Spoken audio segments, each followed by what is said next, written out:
I am Madison Carter, now 30 years old, and the daughter of Robert Carter, the former owner of Carter Industries. But the story I'm about to tell you isn't just a story of revenge. It's the story of a woman who discovered her own worth, learned never to give up, and ultimately reached heights she never could have imagined. If you've ever felt unappreciated in your family, ignored despite your potential, then get ready to join me on this journey. My father looked straight at me across the conference table and said, Madison, this is a man's job. Get married, have children, and let the men earn the money. I was 22 years old at the time and believed I would inherit the family business. 8 years later, while my father's company was going bankrupt, my company bought them out. But the real shock came when I signed the final document.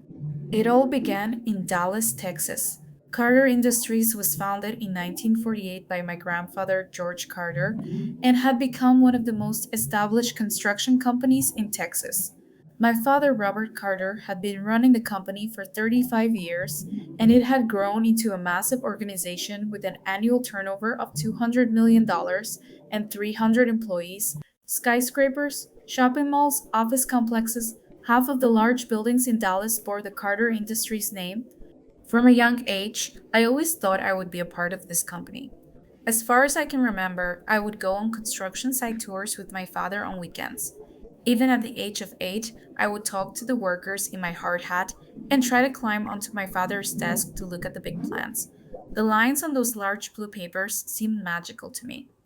One day, you'll read those plans too, Madison. My father would say, stroking my head, Carter Industries will be yours too. My childhood was spent on construction sites. By the age of 10, I knew how cranes worked, and by 12, I had memorized the ratios for cement mixtures. During my high school years, I interned at the company during the summers, starting with filing and gradually moving on to more important tasks. I was first in my class in science and won awards in math competitions. But there was one detail I didn't pay much attention to at the time.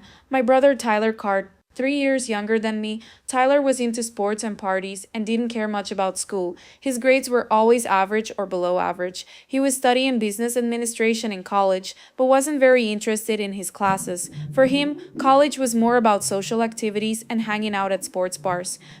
When it came time to choose a university, I decided to pursue a double major in business and civil engineering at the University of Texas. When I take over the company, I need to be knowledgeable in every area, I thought. Over the course of 4 years, my GPA never dropped below 3.9. Marketing, finance, project management, material science. I viewed every course as knowledge I would use in the future. The strange thing was that my father didn't seem to care about Tyler's academic failures. Boys are different, Madison, he would say. Tyler will learn about life. He'll learn about the business world on the streets. But even when I got a 95 on a test, he would say, That's nice, but practical intelligence is more important, and drop the subject. By my third year of college, I started to notice a clear difference in my father's behavior. While Tyler was taking private lessons to pass his exams, my achievements were seen as expected. When Tyler joined the football team at university, my father would go to all his games. When I won first place in a project competition, he would say, Good job, keep it up, and continue reading his newspaper. The most upsetting incident happened during my senior year of college. I won first place in the Texas Engineering Society's Young Engineer of the Year competition. I was the first female student to receive this prestigious award. Local newspapers reported on it, and the university featured me on its website. Meanwhile, I was working part time at the company, gaining experience on real projects. The project I worked on in the marketing department increased the company's profits by 15% that year. I was successful in customer relations and had solid technical knowledge. I never made mistakes on my projects and always met deadlines. When I returned home excitedly to share the news, my father's first reaction was, Good job, but these are just academic things. Real work is something else. Meanwhile, Tyler, who was a bench warmer on the baseball team that day, was being congratulated by my father because just making the team is a big achievement. As graduation approached, I started making plans for my future at the company. I researched environmentally friendly construction technologies and followed sustainable architectural trends. I even prepared a 50-page report titled Innovations That Will Carry Carter Industries into the Future. Tyler, on the other hand, was struggling to finish university. He failed two courses in his final year and had to attend summer school, but my father brushed it off, saying, "What matters in life isn't the diploma, it's character." That Wednesday, I was excited when my father called me into his office. Madison, come to a special meeting, he said on the phone. We need to talk about your future. After graduation, I started working full time at the company. For the first 3 months, I worked as a project coordinator and tried to do every task perfectly. I came in early, stayed late, and followed every detail of the projects. When I talked about the company during meetings with clients, my eyes would light up. The meeting room was the company's largest conference room. It was impressive with its mahogany table, leather chairs, and photos on the walls detailing the company's history. The company's top executives were there: Human Resources Director Margaret Thompson, Finance Director David Porter, and most importantly, my uncle David Carter and cousin Jeremy Carter. I could feel my heart racing. "Yes, Dad, I'm listening." Madison, my father said from the head of the table. His voice sounded more serious than usual. You're 22 years old now. You've graduated from college. You're an adult woman. It's time we had this talk. Look, Madison, he said, as if he were about to impart the most important lesson of my life. This company has been in the Carter family for 75 years. My grandfather George founded it in 1948. My father grew it, and I've developed it. We now employ 300 people and generate $200 million in annual revenue. "I know, Dad," I said excitedly, "and I want to continue this legacy." Madison, he cut me off. This is a men's industry. Construction work, heavy manufacturing, 12-hour days, dealing with workers on the job site, negotiating with tough customers. These aren't jobs for women. After getting over the initial shock, I tried to speak. But Dad, I've been working here for 4 years. In my last project, I increased the company's profits by 15%. The clients "Madison," he cut me off again, this time in a harsher tone. "You're a smart girl. I know that. You had a good education. You were successful in college, but the business world is different, especially the construction industry. Clients want to work with men. In construction, showing strength is important. Authority is important. Women can't provide that authority." My world was crumbling, but the worst was yet to come. You should get married, Madison, he continued. Get a good marriage, have children. It's time to start a family. Let the men earn the money, and you be a good mother. But the real bombshell was yet to come. When I heard those words, it was like being struck by lightning.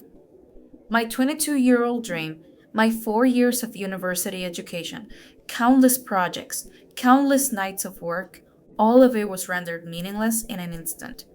"Tyler?" My voice was filled with shock and disbelief, but Tyler hasn't even graduated yet. He has no experience in business. Without my help, he couldn't even write his report for the last project. "I'm giving Tyler the vice presidency," he said in a cold voice.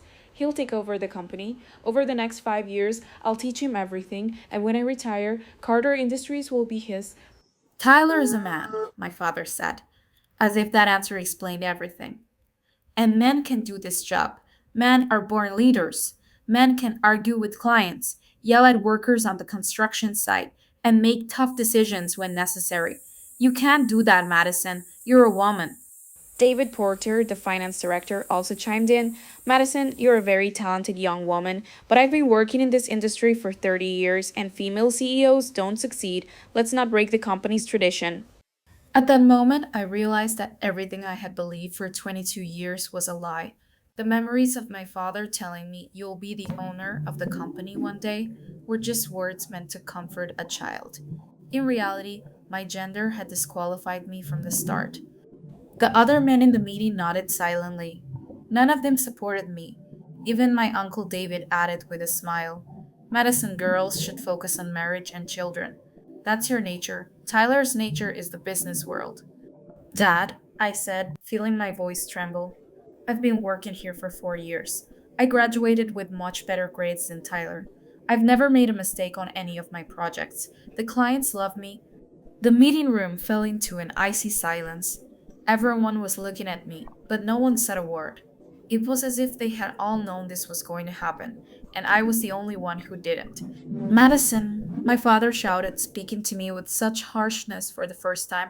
My decision is final. Tyler will be the vice president. You should focus on your wedding plans. This is final. I understand, I said, standing up. My voice was surprisingly calm. So does that mean my job here is over? Under Tyler, who was 3 years younger than me, barely graduated from college and knew nothing about the job. Of course not, my father said, as if he were doing me a huge favor. You can continue working here, but not in a managerial position. You can work as a marketing assistant. Under Tyler, Thank you, I said as calmly as I could. I'll think about it and get back to you. as I drove home, tears streamed down my face and my hands shook uncontrollably on the steering wheel. When I stopped at a red light, I looked at my reflection in the mirror. My eyes were bloodshot, but the anger growing inside me grew stronger with every passing second. As I left the company that day, realizing that the effort I had put in over the past 4 years had been dismissed, that I had been rejected simply because I was a woman, something inside me broke, but at the same time, a determination I had never felt before emerged. You're a woman, you can do it. The words echoed in my head. I had never heard those words in 22 years. On the contrary, I had been praised as Madison is so smart, Madison is so successful. But now I understood that all of it was empty words. When the real test came, my gender was enough to erase everything I was. When I got home, my mother, Sarah, was in the kitchen preparing dinner. My mother was 52 years old, a beautiful woman, but she had sacrificed her entire life for her family. She had studied nursing in college, but had never worked after getting married. Madison, sweetie, how was the meeting? She asked with a smile. Did you get a big promotion? Maybe your father is right, Madison, she said in a sad but understanding voice. The construction industry is really tough. It's a male dominated field. Maybe you should find a nice marriage.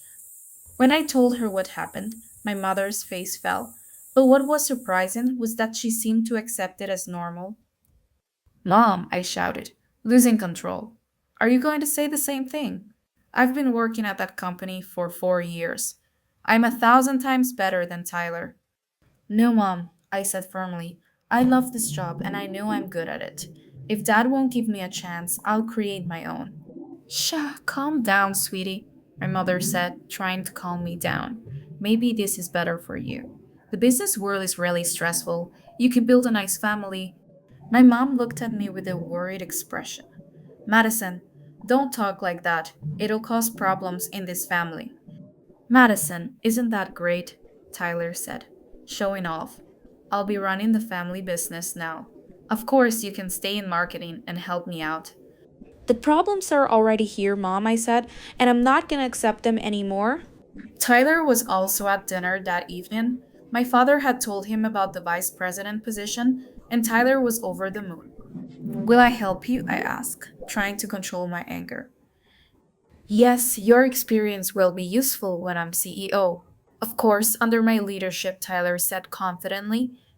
My father added, Tyler learns quickly.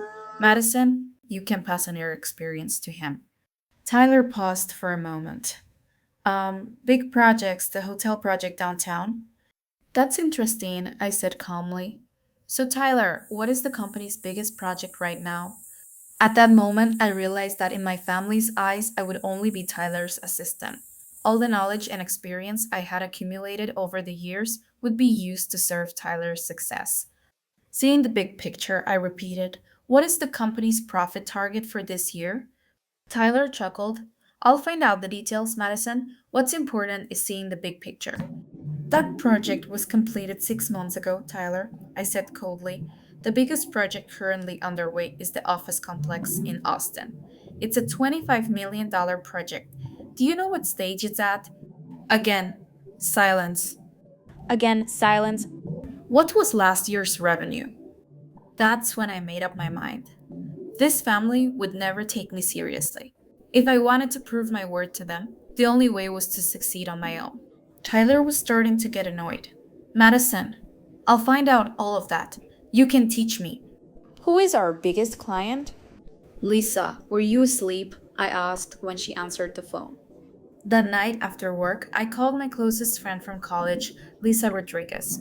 Lisa had a master's degree in marketing and was very talented. We had always dreamed of starting our own business, but we had always put it off, saying one day, Madison, it's 11 p.m. Is something wrong? You sound really weird. Yes, Lisa. If my dad won't accept me, I'll show him how wrong he is.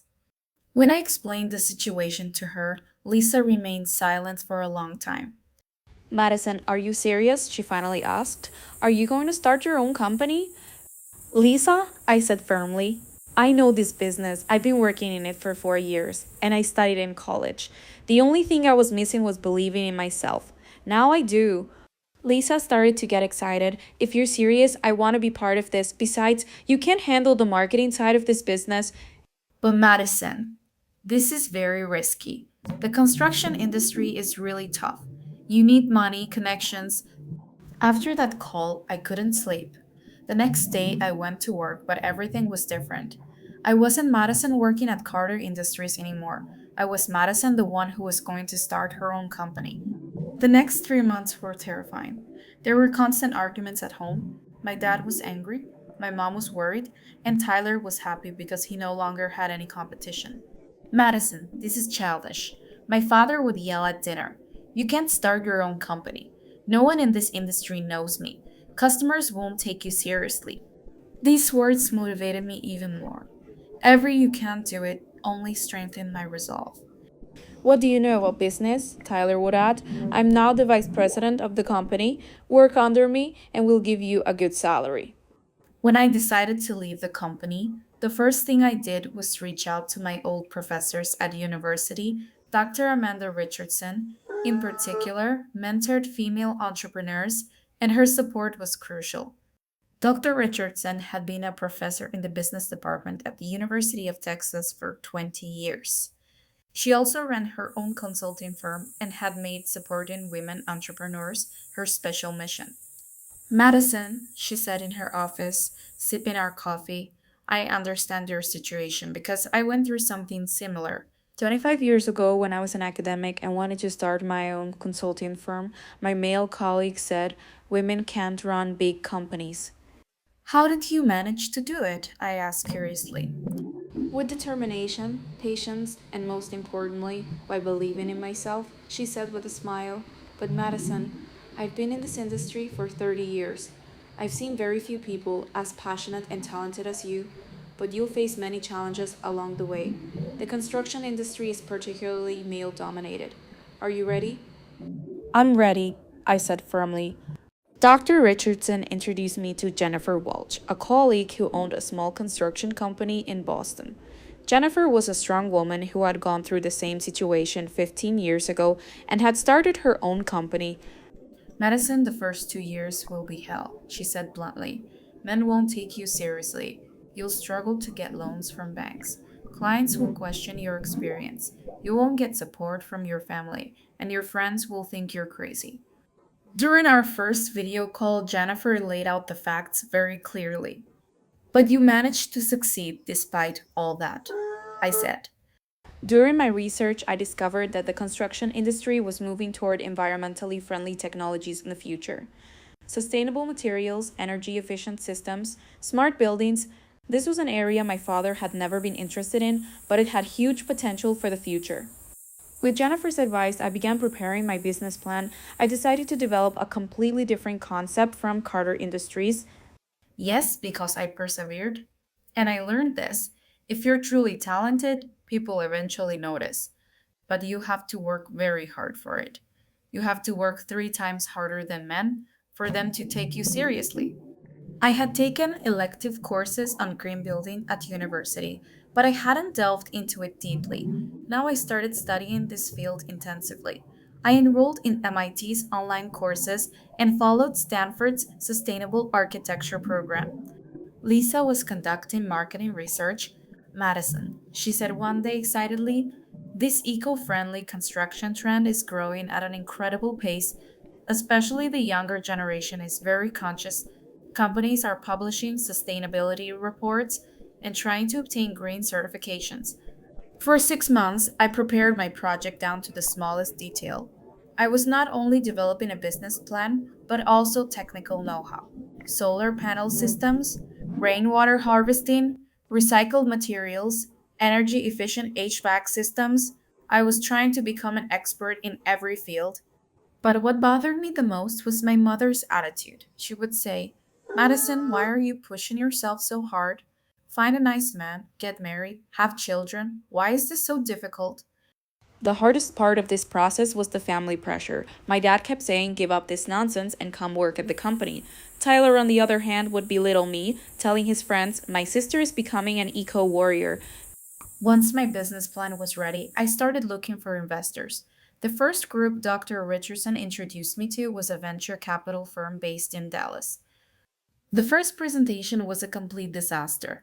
I started my 45-minute presentation in front of three male investors. But after the first 10 minutes, I realized that none of them were listening to me. One was reading text messages, another was looking out the window, and the third seemed clearly bored. "Miss Carter," said Michael Davidson, the man at the head of the table, "finally. This eco friendly construction trend is just a passing fad. Real customers want the cheapest and fastest solution. Your idealistic approach won't work in the market." "But research shows that," I began. "Research is nice in theory," he interrupted, "but in practice, it's different. This industry isn't for you, young lady. Maybe you should consider working in another field." But that night, something happened that completely changed my perspective. I watched an interview with Oprah Winfrey on TV. Her guest was a woman who had become a senior executive at Microsoft and had overcome similar obstacles to achieve success. I went home crying. Maybe my dad was right. Maybe this job really wasn't for me. I started to doubt myself. Success, Oprah said, is waiting behind every door that closes in your face because those rejections make you stronger, more determined, and when you finally find the right door, you open it with that strength. Those words inspired me. The next day, I started over. In my second attempt, I changed my strategy. I began meeting with female investors as well as male investors. I targeted companies that invested in environmentally friendly technologies. Through Lisa's research, we found Green Tech Ventures, a company in San Francisco investing in eco friendly technologies. The company's founder, Maria Santos, had faced challenges in male dominated industries and had made it her mission to support young women entrepreneurs. Madison, Maria said during our first phone call, I read your business plan. It's very impressive, especially your market analysis and technical approach. But more importantly, I can feel your passion. Thank you, Maria. This means a lot to me. But remember this, Madison, Maria said during our final meeting, this money is just the beginning. The real work starts now. The first 2 years will be very tough, but I believe in you. The future of the eco friendly construction industry is very bright, Madison. This trend is very strong in California and is now spreading to Texas. The younger generation is very conscious, and companies are feeling pressure to prioritize sustainability. Your vision is exactly what's needed right now. After a 3-week evaluation process, Green Tech Ventures decided to invest $750,000 as seed funding. With the $705 investment, I founded EcoBuild Solutions right across from Carter Industries in the same business district. The name was a nod to my father. Instead of traditional construction, we'd focus on eco friendly solutions. The first few days were very tough. I rented a small office, just 3 rooms. I hired Lisa as the marketing director, an architect, and 2 engineers. The entire team was only 5 people. The first 6 months were truly hellish. We couldn't find any customers. Traditional construction companies didn't want to compete with us because there was this perception that eco friendly construction is expensive. Customers also questioned our experience. They would end the conversation by saying, "We prefer to work with experienced companies." Not yet, I had to say, but our technical know how is very strong. And "How many large projects have you completed?" customers would ask. One day, Tyler came to visit me at my office. During this time, my father and family found the situation amusing. Tyler, in particular, would tell his friends, my sister started her own company. It's so funny. This adventure will be over in a few months. "Madison," he said, looking around with a condescending expression, "this office is too small. We could give you a much nicer office at our company. Give up this childishness and come do some real work. Tyler, I said calmly, this office may be small, but this is my office. I'm the CEO here, the boss. At your company, I would have been working under you. A family business, I repeated. A family business that only includes male members. But Madison, we're a family business. You're part of our family. I'm not fighting against men, Tyler. I'm proving my worth. Tyler looked uncomfortable. Look, Madison, feminism is trendy now, but the business world is different. You can't be successful by constantly fighting against men. At the end of the seventh month, an unexpected opportunity arose. David Chen, a small real estate developer in Austin, wanted to build an eco friendly apartment complex, but his budget was very limited, and large companies were giving him very expensive quotes. Miss Carter, David said on the phone, I've heard about your approach. I'm looking for eco friendly yet economical solutions. The big companies are too expensive. On presentation day, David Chen was very impressed. I worked intensely for 3 weeks on this project. Solar panels, rainwater harvesting systems, recycled materials, energy efficient windows. I calculated every detail to design a project that was both eco friendly and economical. This is incredible, he said after seeing my project. It's both environmentally friendly and within my budget. Large companies were only offering me expensive solar systems. You've provided both cost effective and innovative solutions. This $3.5 million project was the first major contract in our company's history, but more importantly, it would give us credibility. The construction process took 8 months. I was on site every day, talking to the workers and monitoring every detail. The project was completed on time and within budget. Most importantly, the apartment complex achieved a 40% energy efficiency improvement, and the construction cost was nearly the same as traditional methods. This success caught the attention of the local media. The Austin Business Journal featured an article titled Young Female Entrepreneur Redefines the Construction Industry. This was a huge opportunity because it brought us to the attention of other potential clients. After the success of our first major project, the phone didn't stop ringing. Projects started coming in from Houston, San Antonio, and even Dallas. By the end of the second year, our team had grown to 25 people. Architects, engineers, project managers. We had become a real company. Lisa was doing an incredible job with marketing. The EcoBuild Solutions brand began to be the first company that came to mind when people talked about eco friendly construction in Texas. But the real turning point came at the beginning of the third year. News broke that Tesla was planning to build a new charging station complex in Austin. This project was a prestigious one that would showcase the use of eco friendly technology at its highest level. Madison, Lisa said excitedly, there's a call for proposals for the Tesla project, but this is a huge project. Our competitors will be very strong. Lisa, I said firmly, this project is a perfect fit for us. Who in Texas has more experience with eco friendly technology than us? As we prepared for the project, we researched our competitors. Not surprisingly, Carter Industries was also submitting a proposal. This would be the first time I would face my father professionally. On the day of the proposal presentation, there were 6 companies in Tesla's Austin office meeting room. Seeing Tyler, who was representing Carter Industries, made my heart sink. He was still the same arrogant person standing next to one of my father's former project managers. Tyler was surprised and uncomfortable when he saw me. Madison, what are you doing here? Work, I said coldly. What are you doing here, Tyler? This project requires eco friendly technology. Does Carter Industries have any experience in this area? Tyler's face turned red.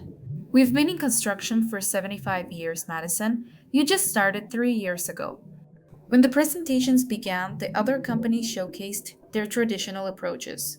Tyler's presentation was particularly weak. He showed my father's old projects, but they had no concrete experience with eco friendly technology. Yes, I said with a smile. I started 3 years ago and I only work on eco friendly projects. You've been the CEO's assistant for 3 years, but you're still trying to learn these technologies. During Carter Industries' presentation, Tyler said, "We can make this project a success with our traditional construction experience." But as Tesla's engineers asked technical questions, Tyler's lack of knowledge became apparent. When it was my turn, I captured everyone's attention in the room using the 3D model and detailed sustainability calculations I had prepared. I explained how the project would achieve a 60% energy savings, how the solar panel system would make it grid independent, and how the rainwater harvesting system would conserve water. "Miss Carter," said Sarah Williams, Tesla's senior project manager, "these technical details are very impressive, especially your energy storage system and smart grid integration approach. Which projects have you applied these in before?" I was prepared for this question. I detailed all the projects I had worked on over the past 3 years, the energy efficiency figures we had achieved, and the cost savings. Tyler came over to me after the presentation. "Madison, let's not compete as a family. Maybe we could collaborate on the project." "Tyler," I said firmly, "this is business. Family relationships don't influence my business decisions." 2 weeks later, the phone rang. EcoBuild Solutions had won the Tesla project. This $15 million project was the largest deal in our company's history. But more importantly, this project made us nationally recognized. Our project was featured on Tesla's official website, and we did interviews in eco friendly construction magazines. Tyler and my father were furious about this, especially my father, who was furious when he heard comments in the industry like, the daughter outdid the father. But I was just getting started. This was only the beginning. After the success of the Tesla project, EcoBuild Solutions became one of the largest eco friendly construction companies in Texas. By our fourth year, we had 80 employees and an annual revenue of $50 million. This success wasn't limited to Texas. Project proposals started coming in from California, Arizona, and even New York. In the eco friendly construction sector, we had become a national player. Meanwhile, Carter Industries was struggling. As the traditional construction industry shrunk, they were losing customers because they hadn't invested in eco friendly projects. Tyler's lack of experience in clinging to old ways led to the loss of several major projects. In our fifth year, the biggest opportunity of my life came. Google was planning to build sustainable office buildings for its new campus. This was not just any project, it was one of the most prestigious projects in the eco friendly construction industry. Google's sustainability requirements were incredibly high: 80% renewable energy, 50% water reduction, LEED Platinum certification, net zero carbon emissions. Very few companies could meet these technical specifications. After 6 months of intense work, we secured this $75 million project. EcoBuild Solutions was now a nationally recognized company, not just in Texas. By our sixth year, our company had grown into a giant with 150 employees and a turnover of $100 million. We were now taking on eco friendly projects for tech giants like Microsoft, Apple, and Amazon. As these successes came, the coldness between my father and me persisted. He would ignore me at family gatherings, never mention my achievements, as if I didn't exist. At the same time, we founded EcoBuild Solutions Academy, an educational center teaching young architects and engineers about eco friendly construction technologies. This was significant, not only from a business perspective, but also in terms of our mission to transform the industry. Industry magazines began comparing Carter Industries versus EcoBuild Solutions. Articles with headlines like, "Is the traditional construction era coming to an end?" started appearing. Meanwhile, Carter Industries was deteriorating further. They were losing their old customers one by one and couldn't keep up with the eco friendly trends. Tyler's poor management had plunged the company into serious financial trouble. At the end of the seventh year, an unexpected call came in. It was attorney John Mitchell. "Miss Carter, I need to inform you about a situation regarding Carter Industries." Carter Industries is facing serious financial difficulties. They are considering filing for bankruptcy. However, they are waiting for offers to sell. The reason I'm calling you is that your company is one of the strongest in this industry capable of acquiring them. I felt my heart racing. "Yes, I'm listening." My world spun. My father's company was going to be sold, and I was the only one who could buy it. I'd like to review the financial details, I told the lawyer. I'll be waiting for you at my office tomorrow. This wasn't just a business opportunity. This was the moment when the words, "you can't do it," from that meeting 8 years ago were completely reversed. Now, I was the only one who could buy their company. The biggest turning point in the story was approaching. That evening, as I drove home, I thought about that day 8 years ago. The day my father said, "This is a man's job. You can't do it." The moments when Tyler said, "You'll work under me." Miss Carter, said John Mitchell, placing the files on my desk. Carter Industries' total debt is $80 million, but the company's assets, equipment, patents, client base are worth approximately $120 million. You can buy it for $50 million. $50 million? EcoBuild Solutions had $35 million in the bank, and I could easily secure a loan for the remaining $15 million. Financially, it was feasible. The next morning, when lawyer John Mitchell came to my office, the information I received about Carter Industries' financial situation was shocking. The company had lost $45 million in the past 2 years. They had lost major clients one by one, experienced cost overruns in old projects, and faced serious issues in the last three projects managed by Tyler. I had a strange feeling inside. This wasn't just business. This was the moment that would completely reverse the insult from that meeting 8 years ago. Is the current management aware of the situation? I asked. Robert Carter and Tyler Carter have already decided to sell. They want to consider your offer. John Mitchell was surprised. Normally, these meetings are held at the seller's office. Let them know I'll prepare an offer, I said, but I have one condition. I will arrange the sales meeting in my office on my terms. "Mr. Mitchell," I said firmly, "this isn't a normal sale. Tell them they'll have to be flexible on this." Madison, Lisa said excitedly, this is incredible. You're going to buy your father's company. But does it make financial sense? I asked David. That evening, I called Lisa and my financial advisor, David Park, to explain the situation. After reviewing the numbers, David said, "Actually, it's a very good investment. If you integrate Carter Industries' customer base into EcoBuild, the combined company will generate $200 million in revenue. The synergy potential is very high."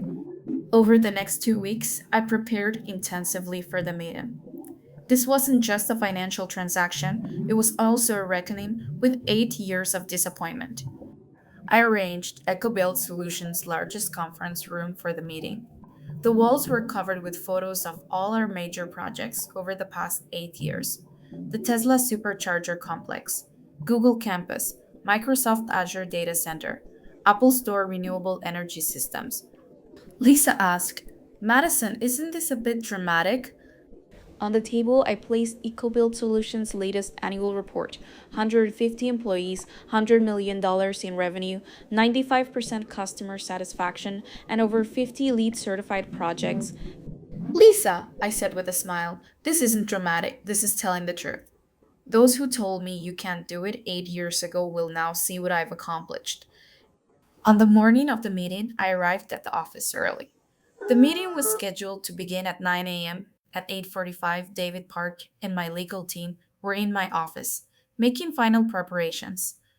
At exactly 9 o'clock, reception called me, Miss Carter, Mr. Robert Carter, Mr. Tyler Carter, and their lawyers have arrived. I felt my heart racing. After 8 years, my father and Tyler were coming to my office, to my trial, on my terms. "Send them in," I said. When the conference room door opened, I saw my father, Robert Carter, for the first time in 80 years. He was 66 now, his hair was gray, and he looked more tired than before. Tyler was 25, but the confidence he once had was gone from his face. Beside them was Michael Stevens, the lawyer for Carter Industries. Tyler looked around and said, "You've made a nice office, Madison," but the forced praise in his voice was obvious. "Robert," I said coldly. I no longer called him father. "Tyler, welcome to EcoBuild Solutions." Madison, my father said, his voice sounding strange. There was no joy or anger, as if he were seeing me for the first time. We sat down around the table. I was sitting on the corner with my father and Tyler across from me. The symbolism was perfect. Thank you, I said. Please sit down. Shall we begin? I said, opening the file in my hand. I want to buy Carter Industries, $50 million cash offer. My father was shocked. 50 million? The company is worth much more than that, Madison. Robert, I said, placing the financial statements on the table. Carter Industries has lost $45 million in the last 2 years. Total liabilities are $80 million. I'm actually saving the company from debt. Tyler interrupted. Madison, we can discuss this as a family. Mr. Stevens, I said, opening my laptop, let me show you your company's performance over the last 5 years. Tyler, I cut him off. This is a business meeting. Personal emotions have no place here. Attorney Michael Stevens spoke up. Miss Carter, $50 million is a low offer. Consider the company's brand value, customer base, and 75-year heritage. Carter Industries revenue, $180 million in 2019, down to $95 million in 2024. A 47% decline. I opened my PowerPoint presentation. First slide, Carter Industries versus EcoBuild Solutions Performance Comparison 2019-2024. Tyler looked uncomfortable. Market conditions were tough. Madison, second slide, customer retention rates. Carter Industries, 60% customer retention. EcoBuild Solutions, 94% customer retention. EcoBuild Solutions revenue from zero in 2019 to $100 million in 2024. Same market conditions. My father had fallen silent. Tyler was starting to get angry. Third slide, industry recognition. Carter Industries Zero Industry Awards in the last 5 years. EcoBuild Solutions, 15 major industry awards, including Sustainable Construction Company of the Year, 3 years in a row. I continued my presentation. Fourth slide, why Carter Industries failed. Madison, Tyler said in a harsh voice, are you trying to embarrass us? No, Tyler. I'm presenting facts. Business decisions are based on data, not emotions. 1. Failed to adapt to green building trends. 2. Poor project management resulting in cost overruns. 3. Lack of innovation, investment. 5. Leadership without relevant experience. As I read the last point, I looked at Tyler. 4. Outdated technology and process. Tyler, I said calmly, all 3 projects you managed recently had cost overruns. 30% at the Dallas office complex, 25% at the Houston shopping center, and 40% at the Austin residential project. Customer complaints have been steadily increasing. These are normal industry fluctuations, Tyler began. This is so unfair, Tyler blurted out. I've been the CEO's assistant for 3 years. I've gained experience. My father finally spoke up. Madison, we acknowledge your expertise, but this company is my life's work. It was passed down from my grandfather to my father, and now to me. This isn't just about money. EcoBuild Solutions delivered an average of 5% under budget on its last 50 projects. I cut him off. At that moment, I felt that the moment I had been waiting for 8 years had arrived. No, I said, standing up. It was the same then, and it's the same now. The difference is this. Back then, I was a 22-year-old, inexperienced university graduate. Now I'm 30 years old, with 8 years of experience, and I'm the CEO of a $100 million company. My father looked uncomfortable. Madison, that was different back then. Robert, I said, my voice cold and resolute. 8 years ago, you were talking about this company's heritage. You said, this is a man's job. You said, you can't do it. You said, Tyler will take over because he's a man. Tyler stood up angrily. Madison, you're always stuck in the past. This is a business meeting, not a therapy session. At that point, I opened another file on my laptop. Tyler, I said, looking him straight in the eye, you're right. This is business, and in business, results matter. You took the company from 180 million to 95 million in 3 years. I took it from zero to 100 million in 8 years. The results are clear. The screen displayed a list of Carter Industries' former customers. Dallas Metropolitan Authority switched to EcoBuild Solutions. Houston Energy Corporation switched to EcoBuild Solutions. Texas University System switched to EcoBuild Solutions. Actually, I said, let me show you the real reason behind your company's customer losses. No, Tyler, I said, opening another file. These customers came to EcoBuild Solutions by paying higher prices because we offer superior service and innovation. Tyler's face paled. These customers left because of price competition. Customer testimonials appeared on the screen. Houston Energy Corporation, EcoBuild's project management was flawless, unlike our previous experience with Carter Industries. Dallas Metropolitan Authority, EcoBuild Solutions delivered 30% energy savings, while Carter Industries could only promise 10%. My father had fallen silent. Madison, we didn't know. Of course you didn't know, I said, because you didn't have the vision to understand the market. 8 years ago, when you told me this is a man's job, you couldn't see where the industry was heading. Tyler was still fighting. Madison, this is unfair competition. You're using our family information. Tyler, I shouted, feeling my patience running out. 8 years ago, I was sitting in this room at the same table. I was 22 years old, fresh out of college, had been working at the company for 4 years, and had achieved a 15% increase in profits.